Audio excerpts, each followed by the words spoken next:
Bueno, muchas gracias, Juan, por recibirnos. Cuéntanos un poquito de qué te encargas tú en el club, cuáles son tus funciones. Bueno, yo desde hace 4 o 5 temporadas soy primer entrenador. Estuve los últimos 4 años entrenando al equipo sub-12, al Alevín A, y desde la temporada pasada estoy también en el departamento de metodología. Nos encargamos un poco pues hacer control y seguimiento al proceso de entrenamiento, a una mejora continua del modelo de juego, y desde esta temporada también entreno al infantil, al equipo sub-14. Genial. Por las líneas metodológicas vamos a ir de lo más general a lo más específico. ¿Cuánto es importante tener un área metodológica en un club? Bueno, para nosotros es primordial. Llevamos con el departamento de metodología yo creo que más de 10 temporadas y al final sentar unas líneas maestras sobre las cuales trabajar creemos que es fundamental para que la línea de trabajo que marcamos pues, desde el club sea la misma en todos los equipos, ¿no? Creemos mucho en el entrenamiento individual, en la mejora del jugador, pero siempre llevándolo pues, a una parte colectiva donde el jugador tiene que tomar una serie de decisiones, tiene que crecer a base de pensar, y un poco ese desarrollo tanto de un método de entrenamiento como un modelo de juego y unas ideas generales por parte de todos los entrenadores, trabajadores del club, creemos que es vamos, básico y fundamental para una cantera de élite. Estas líneas maestras de las que me hablas, ¿desde qué categoría empiezan? Empezamos desde los benjamines B, desde los más pequeños. 6 años. Desde los 8 años. 8 años. Aquí los más pequeños es el benjamín B, el benjamín claro, D. no sería pre-benjamín. Sí, el benjamín B, y desde ellos ya empezamos a trabajar pues, diferentes aspectos que creemos fundamentales, tanto a nivel técnico, táctico, incluso condicional. Genial. Dentro de lo que viene siendo el área metodológica, ¿cómo viene estructurada? Me imagino que hay entrenadores y a partir de ahí... Sí, ahora mismo está estructurada con un responsable que es Edu Covelo, que lleva llevando el departamento más de 10 temporadas, y luego estamos 3 personas más que nos encargamos, pues una de ellas de lo que viene siendo todo el aspecto más condicional y sentar una clase tanto pues, en los test de control del jugador como en sus rutinas de trabajo preventivo, etcétera, y luego 2 personas que nos encargamos pues, en todo lo referente a soporte de los entrenadores, modelo de juego, revisiones de pues, cosas que van sucediendo en el mundo del fútbol para ir innovando e ir mejorando todo el proceso. Y a nivel de grupos de trabajo, ¿os reunís con los entrenadores cada cuánto? Intentamos a principio de temporada hacer siempre una reunión con todos los cuerpos técnicos, un poco para hablar de pues, novedades que podemos tener en la temporada o diferentes aspectos, y luego intentamos siempre darle soporte semanal o bisemanal, estando cerca de esos entrenamientos, hablando de a lo mejor cosas que hemos visto en las tareas, que hemos visto en los entrenamientos que se pueden mejorar tal, y luego intentamos siempre, por lo menos una vez cada 2-3 meses, tener una reunión con ellos para bueno, hablar de las impresiones, de lo que están trabajando, de lo que vemos desde fuera, para esa relación con el cuerpo técnico. Genial. Y un mensaje más que una pregunta. Muchas veces hay países que aún la figura del director metodológico todavía no está muy integrada. Entonces tienen el miedo de que sea una persona que llegue con una libreta de ejercicios y diga a partir de ahora tú vas a hacer estos ejercicios, tú estos. Explican más o mejor que esto no es así exactamente. A ver, al final yo creo que eso va, o es una línea que hay que tener muchos aspectos en cuenta. Yo creo que llegar a un sitio o imponer algo o trabajar algo sin entender el contexto en el que está no tiene ningún sentido. Al final, por ejemplo, nosotros pues tenemos un contexto histórico del club, pues a la afición, a las altas esferas del club pues les gusta una manera más de jugar que otra, y entonces bueno, creo que es importante tener un contexto primero en el que trabajar, y a partir de ahí, de ver el contexto, pues sentar unas líneas de trabajo en las cuales trabajar y a partir de ahí crecer. Pero vamos, para mí creo que es fundamental tener claro que lo primero es conocer a dónde vas, saber qué hay en ese lugar, qué gusta en ese lugar y hacia dónde es el camino, ¿no? Por decirte un ejemplo, pues el modelo de juego del Celta o la manera del Celta va a ser totalmente diferente a la manera del Athletic de Bilbao. ¿Son 2 canteras con un nivel altísimo? Sí, pero los modelos son totalmente diferentes y el tipo de jugador que se busca en un sitio y en otro es completamente opuesto, pero trabajo muy bueno por ambas canteras. Incluso para respetar la propia naturaleza del entrenador, ¿no? Que él se sienta entrenador, que pueda tener una libertad, sabiendo sí que hay unas líneas maestras, unos objetivos comunes, pero que él pueda también tomar decisiones dentro de su trabajo, ¿no? Correcto. Nosotros lo que buscamos siempre es marcar un tipo de trabajo, pues a lo mejor un contenido técnico de entrenamiento o unos contenidos que tienen que trabajar anualmente, pero siempre dando la libertad al entrenador de que sea él el que propone las tareas, el que propone los feedbacks en entrenamiento, y nosotros desde fuera ir orientándole hacia que ese tipo de trabajo que haces pues se pueda hacer a lo mejor de una manera un poco mejor o potenciándole y reforzándole cuando creemos que el trabajo que está haciendo es correcto. Genial. Y lo que es el seguimiento, ¿no? Nos contaba por la mañana Carlos Hugo que cada jugador viene monitorado, viene seguido, al final se busca la mejora individual, ¿no? Aunque sea un trabajo de grupo. ¿Cómo viene analizado, cómo sería el análisis de cada jugador en equipo, ¿no? Nos comentaba que había una persona, bueno, responsable, luego que había también una persona más observadora, más cercana. ¿Cómo funciona un poquito esto? Lo que intentamos desde metodología, por ejemplo, es buscar en ese control del jugador un proceso a largo plazo. Lo que necesitamos aquí pues, son resultados a largo plazo, no ahora, no rendimiento inmediato. Entonces tenemos diferentes aspectos de control, por decirlo así, del jugador. Uno de ellos, pues a nivel condicional, todo lo que está ahora de moda con el tema de los GPS, los test, las rutinas. Y luego lo que intentamos es a nivel fútbol, por decirlo así. Tenemos siempre pues, los informes de partido donde hacemos pues, un control del jugador, donde siempre hablamos individualmente del jugador para tener un seguimiento de lo que va haciendo en competición.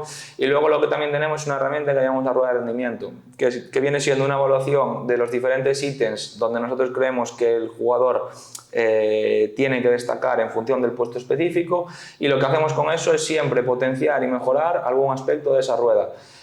¿Por qué potenciar? Porque creemos que es importantísimo que el jugador llegue a ser todavía mejor en aquello que él es determinante. No nos llega solo con mejorar al jugador. Si yo soy bueno haciendo unos contra unos yendo por fuera, tengo que ser el número uno haciendo eso.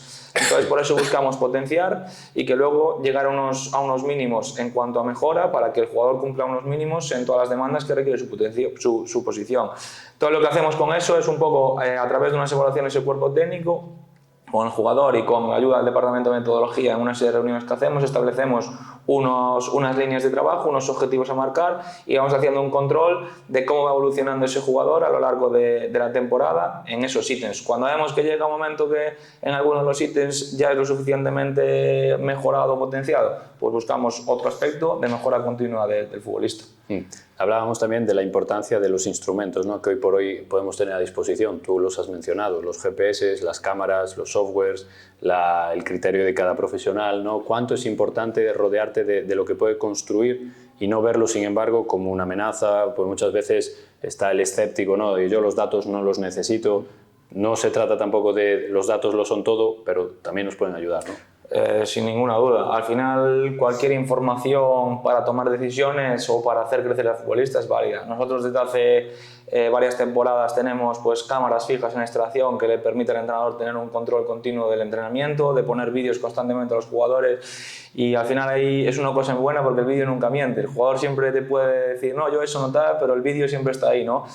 Además de eso, pues tenemos pues, un montón de instrumentos ahora mismo en el fútbol profesional que nos ayuda a eso. Ahora mismo nosotros también trabajamos con una herramienta de control del entrenamiento que estamos creando con una empresa externa para tener un control de todo ese proceso de entrenamiento, todo centralizado desde el mismo sitio, donde todo el mundo llevamos a todo de la misma manera.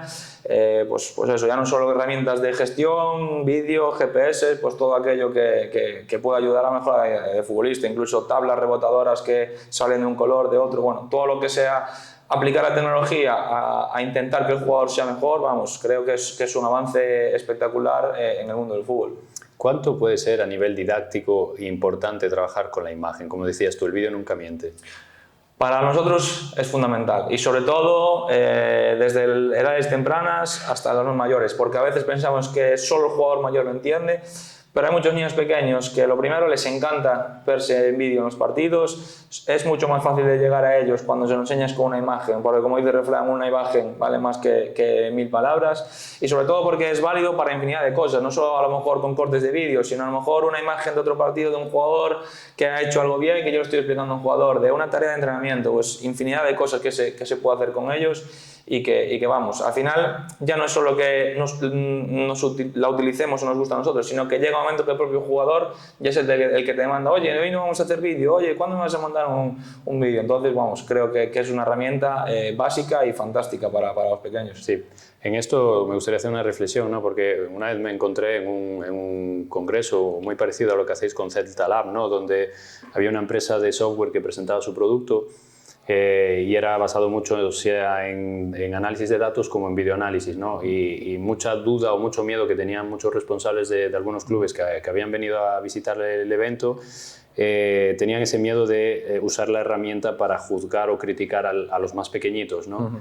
La respuesta lógica era, al final es como el feedback del entrenador. Si tú usas la imagen solo para hacer ver errores y no, sin embargo, lo que hablabas antes, ¿no? Potenciar lo que eres bueno, el refuerzo positivo, creo que es más un problema de percepción del propio usuario que de la herramienta en sí, ¿no? Sí, yo estoy totalmente de acuerdo. Al final, lo más importante del dato de la imagen es saber interpretarla. Tú puedes tener un central que ha hecho 100 pases en un partido y te sale con 88 bien y 3 que ha jugado hacia adelante, pero a lo mejor esos 3 pases que ha dado hacia adelante han sido pases de gol o un balón a la espalda de la línea defensiva y los otros 88 han sido pases de seguridad. Entonces creo que el dato es una herramienta importantísima, hay que tenerla, pero tenemos que tener a gente que sepa interpretar el dato en función de una serie de demandas que hay en el juego, ya no solo a nivel incluso técnico-táctico, creo que a nivel condicional. O sea, un delantero o un central no pueden hacer las mismas demandas en el entrenamiento que un mediocentro, porque al final su puesto específico tiene unos requerimientos diferentes a los otros, ¿no? Pero lo que te decía y lo reitero, creo que la clave del dato es saber interpretarla y no volvernos locos con los números. Nos contaban hace poco también en una charla una anécdota que no me acuerdo en qué liga extranjera era, que había jugadores que con el dato de Instat jugaban a pases de seguridad tal para que luego en Instat no le saliera mal el dato. Entonces, bueno, como anécdota creo que es una reflexión final muy, muy interesante. El dato está bien, pero hay que saber interpretar el dato sin ninguna duda. Genial. Al final el gol lo mete la persona, no el dato. Tal cual. Y entrando ya un poquito más al detalle, hablabas de unas líneas maestras. ¿Nos sabrías decir explicar un poco cuáles son esas líneas maestras? Sí, como te decía antes, creemos mucho, porque al final, tal y como está montado una cantera profesional, creemos mucho que no solo es importante el trabajo en los equipos, sino en el individuo, en el jugador. Estamos buscando que al final sean los jugadores los que lleguen al fútbol profesional o lo más cerca posible en los equipos. Entonces nosotros desde el club creemos mucho en el principio de individualización, es decir, pues creemos en ese artesano que está con la vasija, pues manejando, moldeando, ¿no? Intentando que el jugador pues se vaya moldeando hasta completar su proceso. Algunas cosas que tenemos fundamentales pues son psico, que es las sesiones individuales y colectivas de optimización, que es un trabajo que hacemos tanto dentro del entrenamiento como fuera, donde buscamos potenciar el trabajo técnico del jugador, relacionándolo con diferentes elementos técnicos y a partir de la edad de infantil técnico-táctico, es decir, darles un cómo se hace y luego un para qué se hace, con la idea de esa mejora individual. Luego, como te comentaba antes, la rueda de rendimiento del jugador, pues tener un control del jugador de qué tiene que mejorar a nivel individual y aprovechar una sesión del entrenamiento en la parte colectiva para incidirle, darle feedback sobre ese aspecto.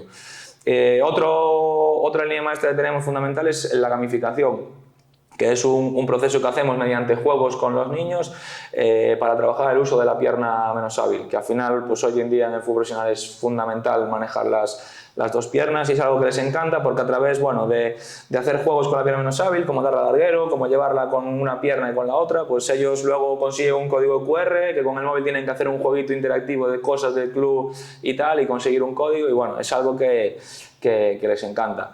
Y luego a nivel un poco más colectivo, bueno, tenemos desarrollado un modelo de juego con una serie de principios de juego que tenemos secuenciados por etapas, con la idea de que a final de temporada pues los equipos tengan pues una formación un poco más cercana en función de su contexto a los diferentes principios de juego. Pues por ponerte un ejemplo, en la edad infantil que el campo empieza a ser un campo grande, pues es una edad estupenda para trabajar los alejados, los espacios a las espaldas y todas esas cosas, ¿no? Entonces, bueno, un poco así en líneas generales, pues esa sería así la idea.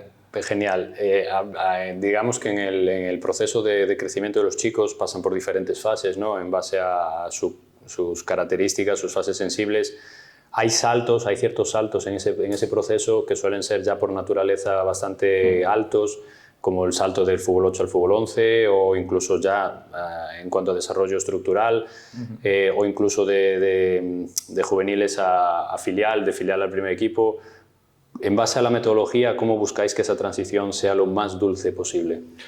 A ver, lo que intentamos es darle naturalidad a los procesos. Lo primero, algo que creemos fundamental, que es que cualquier jugador que vemos que el proceso se le está quedando corto, intentar promocionarlo a darle herramientas nuevas y más exigentes. Es decir, si hay un jugador alevín de segundo año que vemos que ya está preparado para poder entrenar o de vez en cuando competir con un año más, intentamos darle ese proceso con naturalidad. Sobre todo ir viendo pues, la evolución en cada momento del jugador e ir dándole diferentes estímulos en función de sus necesidades. Pues este año tenemos casos de jugadores que están de un año más, no han tenido su desarrollo madurativo todavía y están jugando con una categoría menos porque son de la misma categoría. E incluso el caso contrario, jugadores que vemos que el estímulo en el que está se le queda corto y necesitan pues, un estímulo suficiente para seguir desarrollándose. Y sobre todo, algo que nos pasa a nosotros mucho es que por la dificultad competitiva que tenemos aquí, que bueno, competimos mucho en ligas locales, muy poco a nivel comunidad, bueno, intentamos siempre que podemos o competir contra gente de la zona cercana o de más categoría o con canteras profesionales de la zona de del norte de Portugal, como pues Braga, Vitória de Guimarães, Oporto, bueno, para intentar así, siempre que podemos, meterle un estímulo competitivo y de desarrollo mayor. Esto es muy importante porque al final Galicia es una comunidad de pocos habitantes, muy en la esquina de un país tan grande como España. Sabemos la diferencia, por ejemplo, con Madrid, ¿no? Que son 6 millones de habitantes, en vez de aquí son 2 millones. ¿Cómo se llega a desarrollar? ¿Cómo se llega a ser el equipo de España que más minutos le da a sus canteranos en una de las competiciones más exigentes del mundo? Yo creo que no existen fórmulas mágicas, eso es lo primero. Yo creo que es a base de mucho trabajo y luego tener muy claro que tenemos un talento limitado. Nosotros no tenemos la oportunidad como tienen otras canteras, como decías, en Comunidad de Madrid o en Cataluña, de poder cada año ir moviendo pues 30, 40, 50 jugadores, es decir, pues este ya no está desarrollado, se tiene que ir. Creemos que nuestro talento es bueno, es el que es y tenemos que cuidarlo. Entonces, lo primero, tenemos mucha paciencia con el proceso de un jugador. O sea, es muy raro que un jugador que llega a Benjamín B, como mínimo, no llegue hasta la infantil A. Ya estamos hablando de que está 6 temporadas en el club. Luego, algo que para nosotros es fundamental, como te decía antes, es el tema de que como nuestra competición, por decirlo así, es mucho más limitada que otras, buscamos no solo el competir también aquí con gente de más nivel, sino también ir a muchos torneos nacionales e internacionales para que la formación del jugador a nivel competitivo sea contra sus iguales, por decirlo así. Y luego un poco lo que hablábamos al principio, una metodología de trabajo, marcar un trabajo, creer en ese trabajo y llevarlo a cabo de la manera que creemos la más idónea posible para ese talento limitado que tenemos.